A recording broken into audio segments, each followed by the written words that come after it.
وہ خبر یہ ہے جی کہ کل پارٹی قیادت نے یعنی کہ نواز شریف نے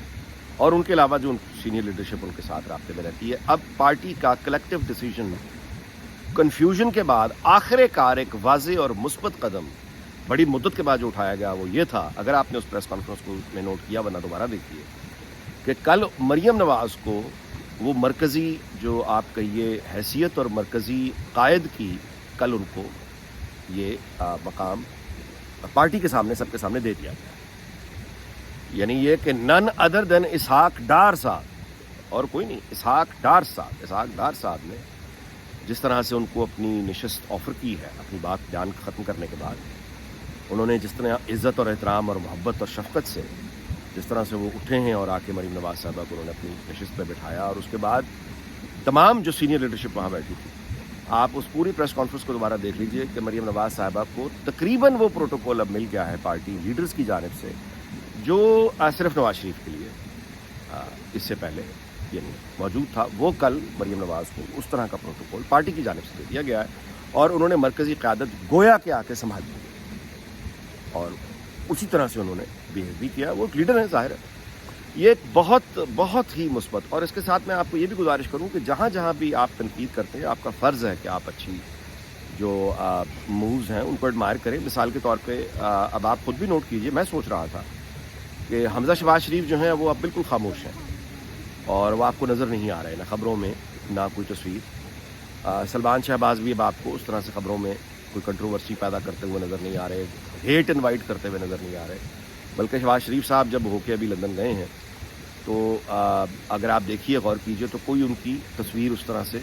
سرکولیٹ اور وائرل نہیں ہو رہی، جیسے کہ آپ کو یاد ہے پہلے ٹرکی جب گئے تھے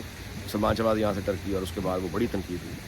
تو وہ والا معاملہ جو ہے اسے کنٹرول کیا گیا ہے، اریسٹ کیا گیا ہے، تو چیزوں کو ترتیب میں وہ جو بکھرا ہوا ایک وہ جو قیادت نظر آ رہی تھی بکھری ہوئی ہے، تھوڑی ادھر ہے تھوڑی ادھر ہے تھوڑی ادھر ہے تھوڑی ادھر ہے، تو یہ تو قیادت اس طرح نہیں ہوتی، تو مجسم ہوتی، تو وہ جو ہے آپ کہیے کنفیوژن اب وہ والی پیچھے چلی گئی ہے، سامنے فرنٹ پہ اب مریم نواز یعنی نواز شریف اور اسحاق ڈار صاحب، اور مطلب ہے یہ اب ایک کنفیوژن کلیئر ہوئی۔ اچھا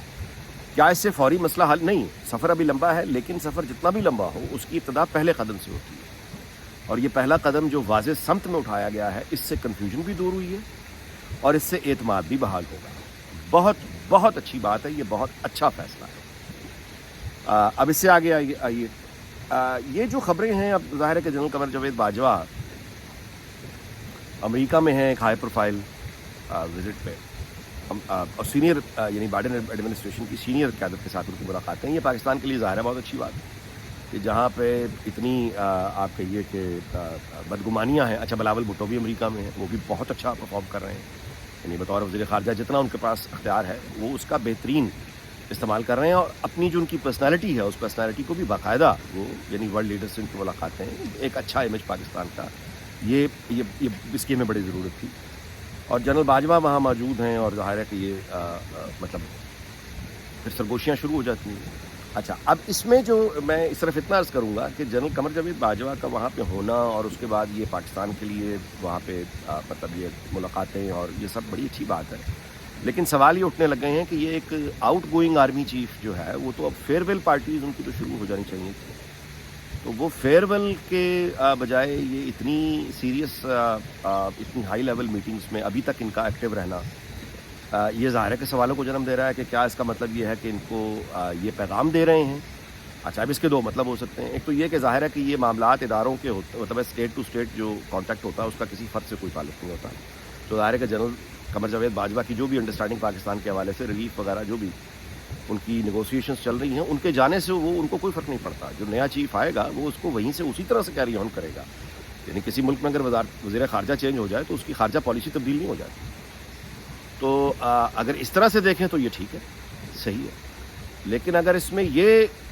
وہ دوسری والی چیز ہے کہ نہیں یہ تو بتایا جا رہا ہے کہ ایکسٹینشن ہے، تو ٹھیک ہے، پھر اس میں بھی جذباتی اگر نہ ہوں اور ذرا چیزوں کو بالکل بھی جذباتی ہو کے نہ دیکھیں تو اس کے بعد بھی نتیجہ وہی نکلے گا جو جذباتی ہو کے نکلتا ہے، یعنی اگر یہ ایکسٹینشن ہوئی تو اس کی سیاسی قیمت تو شہباز شریف تو کر دے گا، اس کو تو کوئی پرابلم نہیں ہے، ان کا تو کوئی ایسا کوئی ووٹ بینک نہیں ہے، وہ تو نواز شریف کا سیاسی نقصان ہوگا جو ہوگا، یا مریم نواز کو اس کے جواب دینے پڑیں گے۔ کیونکہ ان کو جواب دینے پڑیں گے، کیونکہ یہ سیاسی قیادت ہے. آن دی ادر ہینڈ جنرل صاحب جو ہیں ان کا تو کبھی جواب دہی کسی کو ہوتے نہیں ہیں، نہ انہوں نے کسی سے ووٹ لینے ہیں، نہ انہوں نے کسی کو جواب دینا ہے. تو وہ تو افورڈ کرتا ہے، کوئی ڈکٹیٹر جیسے وہ افورڈ کرتا ہے، وہ جو مرضی کرے. کنگ جیسے کسی ملک کا ہوتا ہے، جو مرضی کرے وہ افورڈ کرتا ہے. لیکن ہمارے ہاں بہرحال چونکہ اسکیم ذرا اور طرح کی ہے، تو یہ وہ تو افورڈ کرتے ہیں جنرل صاحب شاید ایک اور ایکسٹینشن. پولیٹیکل گورنمنٹ یہ پی ڈی ایم ساری جو بیٹھی ہے، ان کے لیے افورڈ اب مجھے نہیں پتا کس طرح سے یہ کریں گے اس کو، کیونکہ یہ ایکسٹینشن ہونے کا مطلب باقی سوسائٹی کو تو میں نہیں میڈیا وغیرہ میں کیا ہونا، لیکن ود ان دی آرمی اس کا بڑا کہ اس کی حمایت نہیں کی جا سکتی، ایکسٹینشن کی حمایت نہیں کی جا سکتی. اور ایکسٹینشن اگر یہ لینے والے بھی اگر یہ لیتے ہیں تو یہ دیکھیے اسٹیٹ جو ہے نا یہ وہ اب نہیں رہی ہے جو پہلے تھی آج تک. میں ویلاگ اس بات پہ ختم کر رہا ہوں. اگر آپ دیکھیں تو جو حرکتیں ہو رہی ہیں اور جس طرح سے ہو رہی ہیں، سپریم کورٹ نے ابھی وہ ایک بینچ تبدیل کر دیا اور کچھ خاص ہیرے سامنے آ گئے ہیں. کیس ہوئی ہے یہ جسٹس یہ فائز عیسیٰ سے یہ کیس لے کر ادھر دینے کی کیا ضرورت ہے؟ سب جانتے ہیں کیا ضرورت ہے، سب کو پتہ ہے، سب کو پتہ ہے، سب دیکھ رہے ہیں. تو یہ اسٹیٹ جو ہے وہ کہنے کا یہ وہ بس خاموش رہنا چاہیے. میں کوئی زیادہ اس سے بات نہیں کروں تو بہتر ہے. لیکن یہ کہ یہ ٹیسٹنگ دا لمٹس، آپ کسی کے صبر کی اور وہ جو لمٹس ہے نا، لمٹس یہ ادارے اگر اپنی قوم کے اور اپنے ہی لوگوں کے یعنی اپنے اداروں کے اندر بیٹھے ہوئے لوگوں کے پیشنس کو کتنی دفعہ ٹیسٹ کرنا ہے. خطرناک حد تک ریڈ لیول تک چیزیں آ گئی ہیں. ان پیشنس کو مزید اگر یہ ٹیسٹ کیا گیا تو پھر خطرہ اس میں بڑے بڑے بھیانک خطرات. یہ اگر پیشنس ٹوٹ گیا تو پھر اس میں کون بچے گا؟ یہ سوچیں. بڑا گندا کھیل ہے طاقت کا. یہ جتھوں کی لڑائیاں ہو رہی ہیں اس وقت پاکستان میں، جتھوں کی لڑائیاں ہیں. اور ٹھیک ہے پھر ڈر کے یا خوف کے دیکھیں کہ ڈرانے والے کی جو طاقت ہے وہ آپ کے خوف میں چھپی ہوتی ہے. اگر آپ اس کو جان لینے اور دینے کا پرانا وہ بنانا چاہتے ہیں انتقال اقتدار کا وہی فارمولہ ہے کہ یہ تو زندگی اور موت سے ہوگا، تو ٹھیک ہے پھر آگے بھی زندگی اور موت والے آ جائیں گے، یہ ہوگا. چلیں جی ویلاگ اس بات پہ ختم کرتے ہیں کہ اللہ تعالیٰ پاکستان اس کے تمام ہمسایوں کو دنیا بھر کو شاد اور آباد رکھے. اگلے ویلاگ میں آپ سے ملاقات ہوگی. اپنا بہت خیال رکھیے گا. اللہ حافظ.